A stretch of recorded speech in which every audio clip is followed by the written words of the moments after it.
केलं। सुमारे 1000 नागरिकांचं इथून स्थलांतर करण्यात आलं। वैभव सोनवणे आमचे प्रतिनिधी माहिती देत होते। वैभव, तुर्तास धन्यवाद। आणि आता बातम्यांचा वेगवान आढावा। सुरुवातीला अर्थातच पावसाच्या बातम्या। नाशिकच्या त्र्यंबकेश्वर परिसरात जोरदार पाऊस सुरू आहे। पावसामुळे कुशावर्त परिसरातील बाजारपेठेत गुडघाभर पाणी साचलंय। भाविकांचे हाल होत आहेत, तसंच व्यापाऱ्यांचंही काही नुकसान झालंय।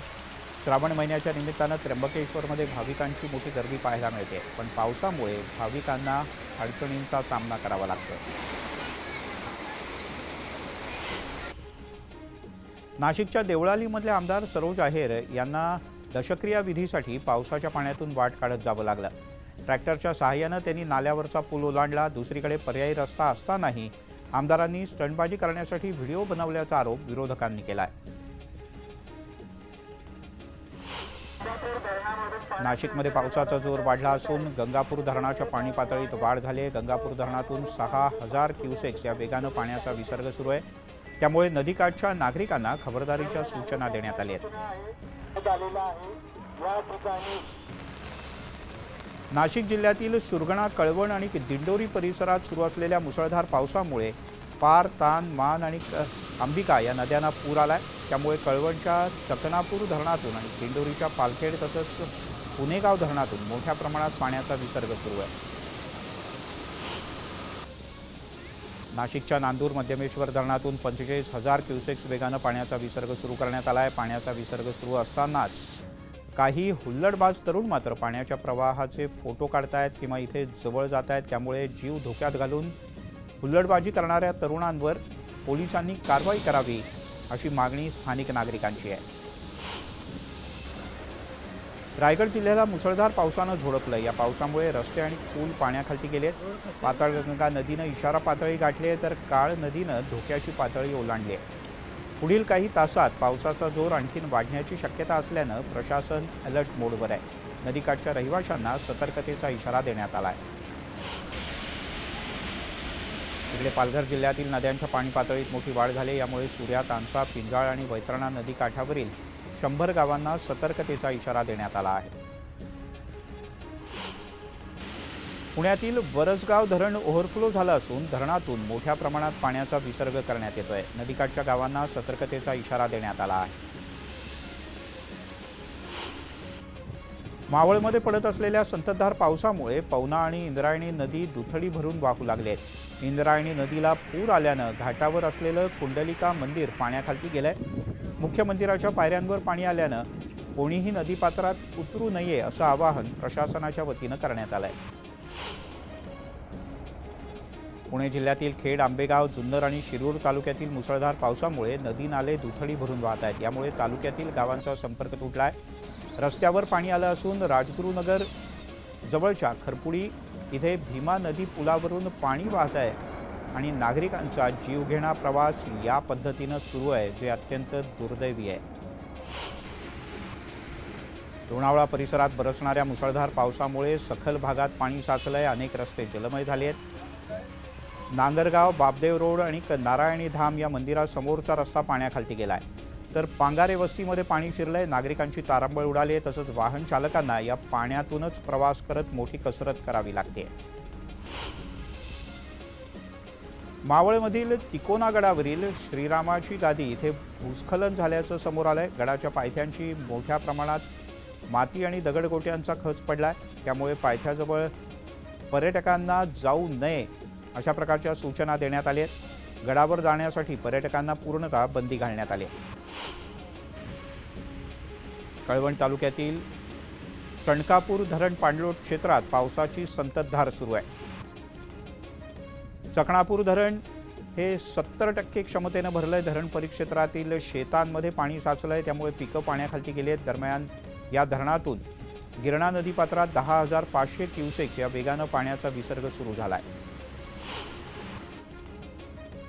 मावळ तालुक्यात काल रात्रीपासून पाऊस पडतोय। अनेक इमारतींच्या मध्ये पाणी शिरलंय। दरम्यान सतत कोसळणाऱ्या पावसामुळे पाण्याची पातळी वाढण्याची शक्यता असून नागरिकांनी घरातच राहावं असं आवाहन प्रशासनानं केलंय।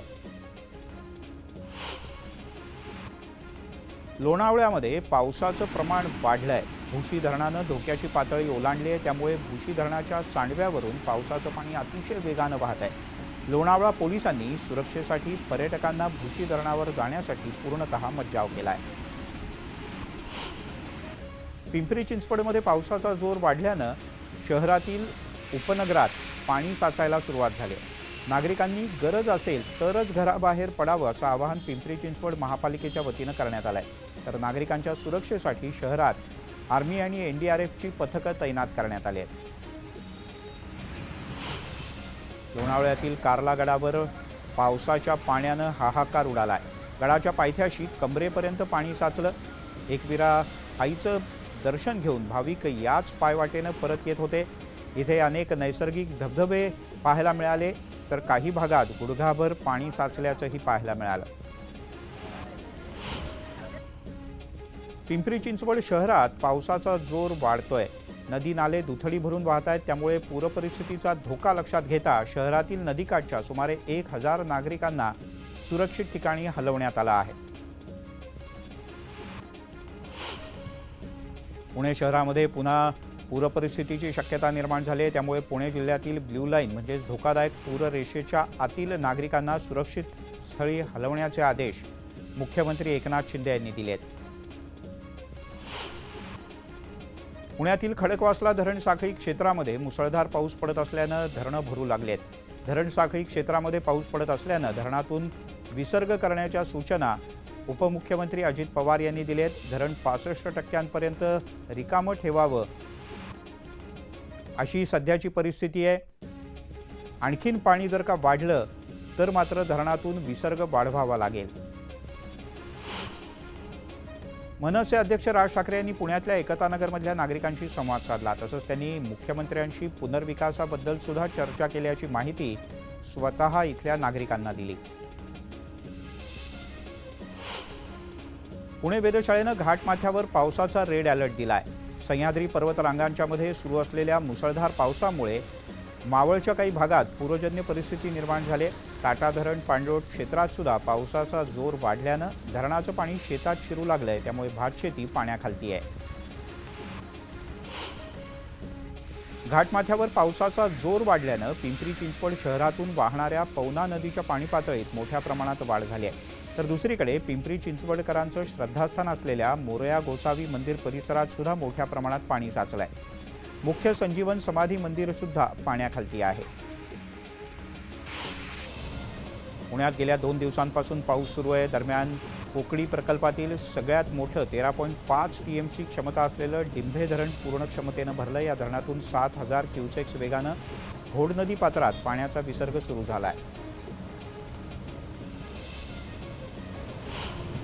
लोणावळ्यामध्ये पावसानं तुफान हजेरी लावली आहे। दरम्यान भुशी धरणावर आज वीकेंडच्या निमित्तानं पर्यटकांनी गर्दी केली होती। दरम्यान पर्यटकांनी धोकादायक ठिकाणी जाऊ नये अशा सूचना पुणे पोलिसांनी लोणावळा पोलिसांनी वारंवार दिल्या आहेत। तसंच पोलीस इथे सतर्क आहेत। पिंपरी चिंचवडसह मावळ तालुक्याची तहान भागवणाऱ्या पवना धरणातील पाणीसाठा 93% पोहोचला आहे। गेल्या 24 तासात धरण परिसरात 98 मिलीमीटर इतका पाऊस झाला आहे, त्यामुळे शहराची वर्षभराची चिंता मात्र मिटली आहे। इगतपुरीच्या भाम धरण परिसरात झालेल्या मुसळधार पावसामुळे नागरिकांच्या घरात पाणी शिरलंय, त्यामुळे या परिसरातल्या नागरिकांना आश्रमशाळेत तात्पुरतं स्थलांतरित करण्यात आलं आहे। बुलेटिनमध्ये घेऊयात एक छोटासा ब्रेक, लगेचच परत येतोय। आपण पाहताय न्यूज 18 लोकमत आणि पुन्हा एकदा पावसाच्या बातम्यांचा वेगवान आढावा। रत्नागिरीमध्ये समुद्राला उधाण आल्यानं समुद्राच्या लाटा अतिशय वेगानं किनाऱ्यावर येऊन धडकत आहेत। आज आणि उद्याला मोठी भरती येण्याची शक्यता आहे। समुद्र खवळलेला असेल, त्यामुळे मासेमारीसाठी किंवा पर्यटनासाठी कोणीही समुद्राच्या जवळ जाऊ नये अशा सूचना देण्यात आल्या आहेत। मुसळधार पावसामुळे रायगडच्या खोपोली परिसरात अनेक ठिकाणी पूल पाण्याखाली गेलेत। शिळफाटा डीसी नगरमध्ये अनेक सखल भागात पाणी साचलंय। अत्यावश्यक कामाशिवाय घराबाहेर पडू नका अशा सूचना प्रशासनानं नागरिकांना दिल्या आहेत। भुसावळ शहरामध्ये अवघा अर्धा तास झालेल्या पावसानं जामनेर रोड पूर्णपणे जलमय झाला। इथल्या नालेसफाईची पोलखोल झाली। जामनेर रोडवरच्या महामार्गाचा अंडरपास हॉटेल रंगोली परिसरातील पाण्याचा अतिशय संथ गतीनं निचरा होतोय। अमरावतीच्या मेळघाटातील खुटीदा गावात खंडू नदीवर पूल नसल्यानं नागरिकांना दररोज धोकादायक पद्धतीनं प्रवास करावा लागतो। पूल नसल्यानं नदीच्या वाहत्या प्रवाहातून नागरिकांना वाट काढत जावं लागतं, यामुळे गावकऱ्यांना मोठा त्रास सहन करावा लागतो। अहमदनगर जिल्ह्यातील भंडारदरा आणि निळवंडे धरणातील पाणीसाठ्यात मोठी वाढ झाली आहे। भंडारदरा धरणातून 27,000 क्युसेक्स तर निळवंडे धरणातून 7,320 क्युसेक्स वेगानं पाण्याचा विसर्ग सुरू आहे। बीडच्या परळी तालुक्यातील चांदापूर धरण अद्याप मृत साठ्यातच आहे। पिकांना पुरेल एवढाच पाऊस झाल्यानं जिल्ह्यातील मुख्य प्रकल्प अद्यापही कोरडे आहेत।